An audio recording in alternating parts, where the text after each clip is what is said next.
በፊልሙ መጀመሪያ ላይ ሰዎች እርስ በርስ ሲገዳደሉና ሲደባደቡ እንዲሁም ቤቶች ሲቃጠሉ የሚያሳዩ በርካታ ምስሎችን እናያለን።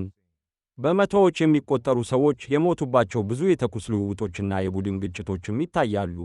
በ2014 በአሜሪካ የሪፐብሊካንና የዲሞክራቲክ ፓርቲዎች ፈራርሰዋል። በኢኮኖሚያዊ ቀውስ ሳቢያ ኒው ፋውንዲንግ ፋዘርስ ኦፍ አሜሪካ የተባለ ሦስተኛ የፖለቲካ ፓርቲ ተፈጠረ። አንድ የፓርቲው መሪ የዩናይትድ ስቴትስ ፕሬዚደንት ብራከን ነው። እሱም ሆነ ሌሎች የፓርቲያቸው አባላት ዘ ፐርጅ የሚባል ከባድ ሕግ ያወጣሉ። በየዓመቱ አንዴ ለ12 ሰዓታት ያህል በአንድ ሌሊት ሁሉም ወንጀሎች ሕጋዊ ይሆናሉና ምንም አይነት የድንገተኛ ጊዜ አገልግሎትም አይኖርም። ሰዎች ግድያን ጨምሮ በፈለጉት መንገድ ስሜታቸውን እንዲያወጡም ይፈቀድላቸዋል። አሁን 2022 ዓመተ ምህረት ነው። በፐርጁ ምክንያት ዩናይትድ ስቴትስ ወንጀል አልባ ሆናለች ማለት ይቻላል እና የሥራ አጥነትም መጠን ወደ 1% ወርዷል። የፐርጁ ቀንም ደረሰ። ጄምስ ሳንዲን በሌሊት ደህንነቱ ለመጠበቅ ወደ ሀብታም ሰዎች የሚኖሩበት በሮች ወደ ተዘጉበት ግቢ ውስጥ ወዳለ ቤቱ ይነዳል። ጎረቤቶቹ ሰማያዊ አበቦችን በግቢያቸው ፊት ለፊት ሲያስቀምጡ ይመለከታል። ይህም የፐርጅ ሥርዓቱን እንደሚደግፉ ያሳያል። ጄምስም ሰማያዊ አበባ አለው፣ ይህም እሱም የፐርጁ ደጋፊ መሆኑን ያመለክታል። ጄምስ ሌሊቱን ከባለቤቱ ሜሪና ከልጆቻቸው ዞይና ቻርሊ ጋር ታሽገ ለማሳለፍ ዕቅድ አለው። ዞይ ክፍሏ ውስጥ ከፍቅረኛዋ ሄንሪ ጋርም ነበች። ጄምስ ግንኙነታቸውን አይደግፍም፣ ስለዚህ ሄንሪ ከቤቱ በድብቅ ይወጣል። ሄንሪ እየወጣ ያለ ሁለቱ ጎረቤት ለዛሬ ማታ የሚጠቀምበትን መሳሪያ ሲስለያሉ። ሜሪ አበቦችን በግቢው ውስጥ ስታስቀምጥ የሚያናንቅ ጎረቤታቸው ግሬስ ፌሪን ኩኪሶችን ይዛ ትቀርባታለች። ሁለቱ ስለ አንድ ሰዓት ውስጥ ስለሚደረገው መዘጋት ተነጋግረውም ተለያዩ። ጄምስ ልጁ ቻርሊ አስፈሪ በሆነው የሮቦት አሻንጉሊቱ ቲሚ ሲጫወት ይታያል። ምሽት ላይ ቤተሰቡ አብሮ በደስታ ራት በላና ለፐርጁ ለመዘጋጀት ወደ ጥናት ክፍል ገቡ። በመጀመሪያ ጄምስ በቤቱ ዙሪያ የተጫነውን የክትትል ካሜራ ያበራል።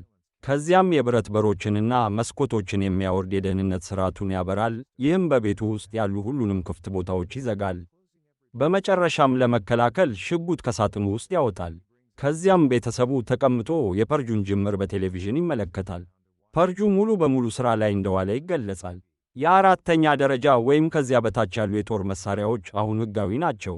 ሆኖም ሁሉም ሌሎች የጦር መሣሪያዎች ክልከላ ተደርጎባቸዋል። 10ኛ ደረጃ ወይም ከዚያ በላይ የሆኑ የመንግሥት ባለሥልጣናትም ከፐርጁ ነፃ ናቸው። ስለዚህ በእነሱ ላይ የሚደረግ ጥቃት አሁንም ሕገወጥ እንደሆነ ይቆጠራል። ጡሩምባው ከጮኸች በኋላ ግድያን ጨምሮ ማንኛውምና ሁሉም ወንጀሎች ለ12 ተከታታይ ሰዓታት ሕጋዊ ይሆናሉ። ፖሊስ፣ እሳት አደጋ እና ሌሎች የድንገተኛ ሕክምና አገልግሎቶች አይኖሩም።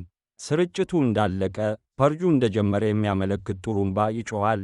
ጄምስ ልጆቹን ጥበቃ መግዛት ስለሚችሉ በጥሩ ሁኔታ ላይ እንደሚሆኑ ይነግራቸዋል። ከዚያም ዞይ ወደ ክፍሏ ትመለሳለች። ቻርሊ ግን የፐርጁን ሐሳብ የወደደ አይመስልም፣ ግን ጄምስ ሰዎች ቁጣቸውን እንዲያወጡ እንደሚፈቅድለት በመናገር እንዲረዳው ይሞክራል። እሱም ከዚያም ወደ ክፍሉ ይሄዳል። ዞይ ክፍሏ ውስጥ ድምፅ ትሰማና የደህንነት ሥርዓቱ ከመገጠሙ በፊት በድብቅ የገባውን ሄንሪን ታገኘዋለች።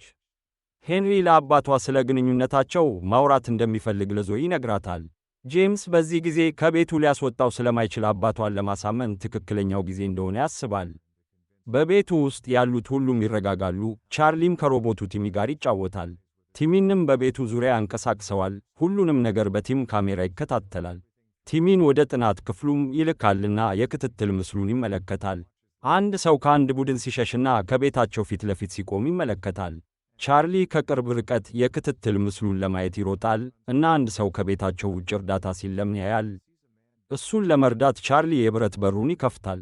በተመሳሳይ ጊዜ ሄንሪ ጄምስን ለማነጋገር ወደ ክፍሉ ይሄዳል። ቻርሊ የብረት በሩን እንደከፈተ በመገንዘብ ጄምስ ወደ ጥናት ክፍሉ ሮጦ የብረት በሮቹን በፍጥነት መልሶ ይዘጋል። ሆኖም ሰውየው ውስጥ ይገባል። ጄምስ፣ ሜሪ፣ ቻርሊና ሰውየው ክፍሉ ውስጥ እያሉ በድንገት ሄንሪ ከደረጃው ላይ ሆኖ ጄምስ ላይ ይተኩስበታል። እሱ ከዞይ ጋር ለመሆን ጄምስን መግደልም ይፈልጋል። ሁለቱ እርስ በእርስ ይተኳኮሳሉ እና ሄንሪ በጥይት ይመታል። ይህን ስትመለከት ዞይ ሄንሪን ወሰደችው። ከዚያ በኋላ ጄምስ ዙሪያውን ሲመለከት እንግዳው ሰውም እንደጠፋ ይገነዘባል።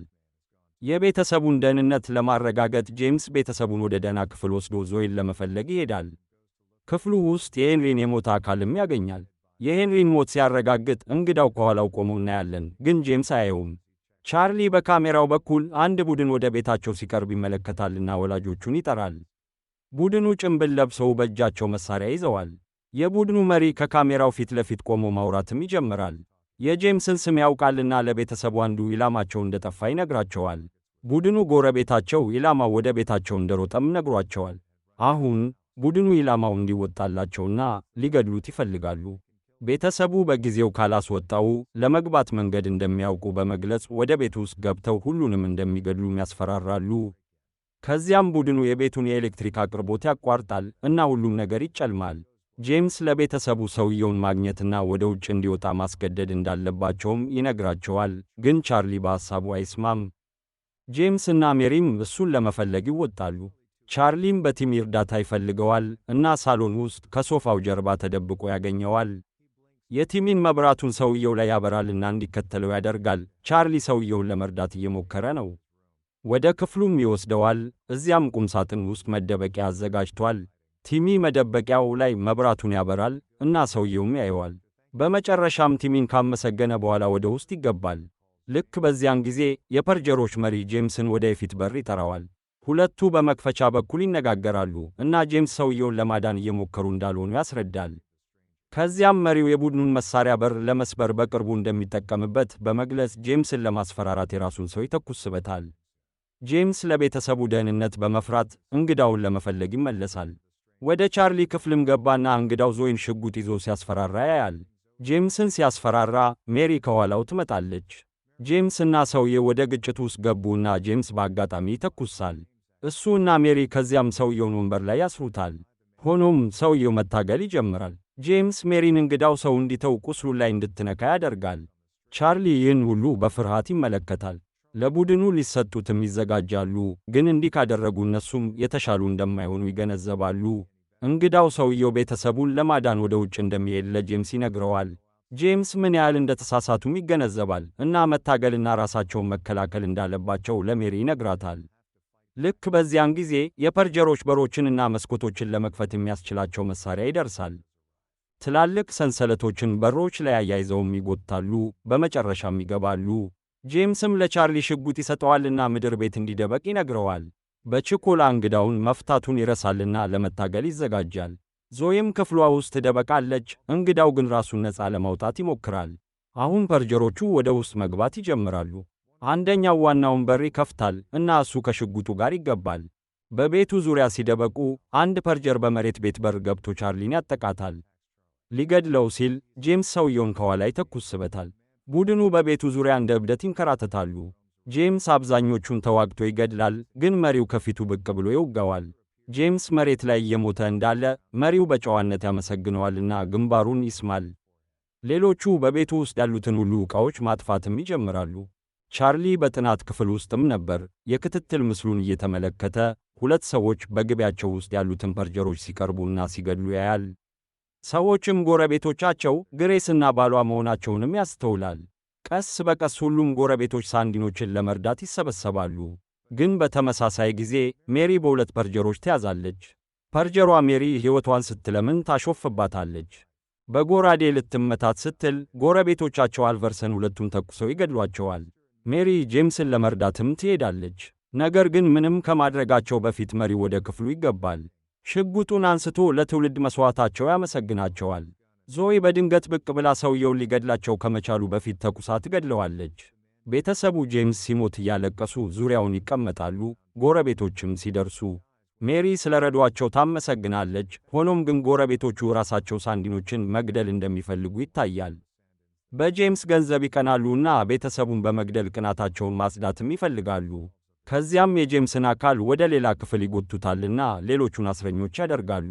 ሜሪ ልጆቿን እንዲተውላት ትለምናለች፣ ግን ሦስቱንም ያስሯቸዋል። ጎረቤቶቹ እርስ በእርስ እጅ ይያዛሉና ይህን ዕድል ስለሰጧቸው አዲሶቹ መሥራች አባቶችን ያመሰግናሉ። ሁልጊዜም በሳንዲንን ፍጹም ቤተሰብ ይቀናሉ እና ዛሬ ፐርጀሮቹ ወደ ቤቱ ሲገቡ ዕድሉን አገኙ። ግን ቤተሰቡን ሊጎዱ ሲሉ ቀደም ብሎ የነበረው እንግዳ ያድናቸዋል። ሚስተር አልቨርሰንን ተኩሶም ይገድላልና ግሬስን በመያዝ በሽጉጥ ያስፈራራል። ጎረቤቶቹ አሁን ከፊታቸው በአንድ መስመር ቆመዋል። ግሬስ ሜሪ እንድትገድላቸውና ለዚህ ፍጻሜ እንድታደርግ ትጠይቃታለች። ሆኖም ግን ሜሪ ግድያ በቃኝ ብላለች። ፐርጁ እስከሚያልቅበት 1 ሰዓት ድረስ ሁሉም እዚያው እንዲቆዩም ትነግራቸዋለች። ከጥቂት ደቂቃዎች በኋላ ሁሉም ሰው በጸጥታ በእራት ጠረጴዛው ላይ አብሮ ተቀምጧል። እንግዳው ሰውየው ጎረቤቶችን ለመቆጣጠር አሁንም ሽጉጡን ወደ እነሱ እያነጣጠረ ነው። ቻርሊ እና ዞያ አባታቸውን እጅ ይዘው ያለቅሳሉ። በድንገት ግሬስ ከሜሪ እጅ ሽጉጡን ለመውሰድም ትሞክራለች፣ ግን ሜሪ አፍንጫዋን ትሰብራታለች፣ በእሷ ላይም ትጮኻለች። በመጨረሻ ጥሩምባው ይጮኻል፣ ይህም ፐርጁ መጠናቀቁን ያመለክታል። ሜሪ ከቤቷ እንዲወጡ ለሁሉም ትነግራለች። ሜሪ ስለ ረዳት ካመሰገነችው በኋላ እንግዳው ሰውየውን መጨረሻ ላይ ይሄዳል። ፊልሙ የሚያበቃው በሕይወት የተረፉት ሦስቱ የቤተሰብ አባላት ከቤቱ ውጭ ያሉትን በርካታ የሞቱ አካላት ሲመለከቱ ነው። ከበስተጀርባ ያለ ድምፅም ይህ እስካሁን ድረስ በጣም ስኬታማው ፐርጅ እንደነበርም ይተርካል። ሌሎች የዜና ዘጋቢዎች የሎስ አንጀለስ ጎዳናዎች በሬሳ እንደተሞሉና የአክሲዮን ገበያው ወደ ከፍተኛ ደረጃ ከፍ ማለቱንም ይናገራሉ። በመጨረሻም አንድ ሰው አሜሪካዊ በመሆኔ ኩራት አይሰማኝም ይላል፣ ምክንያቱም ሁለቱም ልጆቹ በፐርጁ ሞተዋል። የዘ ፐርጅ ፊልም ዳሰሳውም ይህን ይመስል ነበር። እንደዚህ አይነት ተጨማሪ ቪዲዮዎችን ለማግኘት ሰብስክራይብ ያድርጉ፣ የማሳወቂያ ምልክቱን ያብሩና ቻናሉን ለመርዳት ላይክ ያድርጉ።